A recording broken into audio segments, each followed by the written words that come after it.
Tidak ada tujuan lain dalam madrasah tasawuf kecuali untuk memperbaiki hubungan kita dengan Allah Subhanahu wa taala. Tujuan khusus. Ya. Sebab itu innamal a'malu binniyat wa innamal likulli imrin ma nawa. Amal itu dengan niat dan terhenti nilai amal dengan niat. Maka sekiranya orang tu berzikir nak dapat pahala, maka dapat pahala. Pahala banyak tasbih besar pahala dia, takbir besar takbir besar pahala dia. Maka dia berzikir dapat pahala, maka dapat pahala. Kalau orang tu berzikir untuk sedekahkan kepada yang meninggal dunia, maka sampai pahala dia. Bagi pendapat ulama kata sampai, maka sampai pahala dia. Kenapa datang buat tahlil ni? Nak buat tahlil arwah, dia kata. Tujuan dia untuk hadiahkan pahala, maka dapat pahala. Sebab amal kita bergantung pada niat itu. Maka apabila kita berada dalam madrasah tasawuf, kita kata, apa tujuan zikir kita? Bukan kita mengenangkan banyak mana pahala yang kita dapat dari zikir tersebut. Bukan dengan makna kita nak hadiah kepada si mati. Kita ingin menolong diri kita sendiri. Untuk apa? Untuk menambahkan takarub kita kepada Allah Subhanahu wa taala, untuk menambahkan makrifat kita kepada Allah Subhanahu wa taala. Boleh tambah makrifat ke dengan zikir, ya, dengan zikir boleh tambah makrifat kita kepada Allah Subhanahu wa taala. Sebab hati kita ini tertakluk kepada nafsu kita. Hati kita tertakluk kepada dunia, hati kita tertakluk kepada harta, hati kita tak malukan anak isteri dan sebagainya. Maka untuk hati kita tertakluk kepada Allah Subhanahu wa taala, maka banyak zikir kepada Allah Subhanahu wa taala. Sehinggalah kejayaan yang pertama berzikir itu merasai ketenangan zikir. Ala bizikrillahi tatma'innul qulub. Ketahuilah berzikir terdapat ketenangan. Kalau ada berzikir, capeklah habis. Belum sampai mana Al-Quran itu. Capeklah nak rehat pula. Mana dia tak ada rasa ketenangan.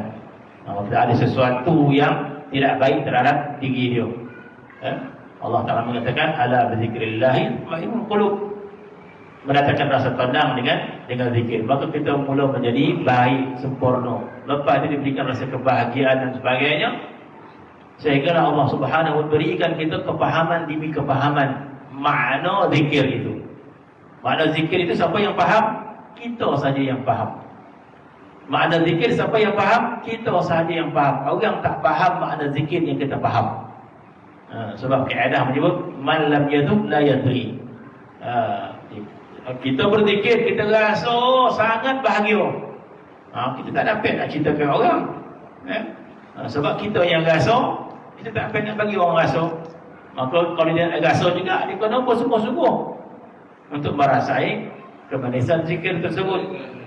Maka Allah Subhanahu berikan faedah-faedah yang seterusnya untuk membaiki hubungan kita dengan Allah Subhanahu wa taala.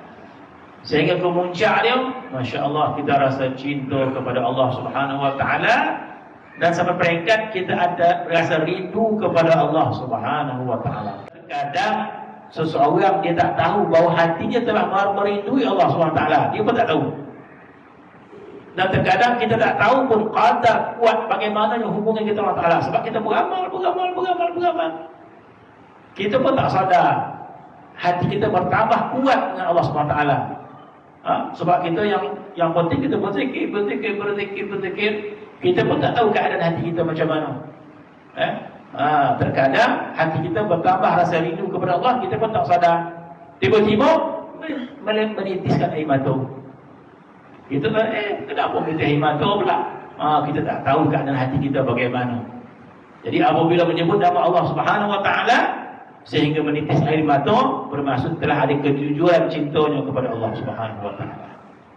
Masya-Allah. Telah ada kejujuran cintanya kepada Allah Subhanahu wa taala. Kita tak sadar. Yang penting kita mujahadah, berzikir. Sampai satu masa bila menyebut nama Allah Subhanahu wa taala, ainah, kata Nabi sallallahu alaihi wasallam, meleleh mata dia. Kita pun tak faham kenapa meleleh mata. Macam kalau orang tu hati dia bersih, pergi Mekah, meleleh mata dan nampak Kaabah. Sebab Allah Subhanahu wa taala berikan nilai keikhlasan pada hati dia. Pergi Mekah nampak Kaabah menangis. Kita nampak Kaabah tak ada apa-apa dah rasa.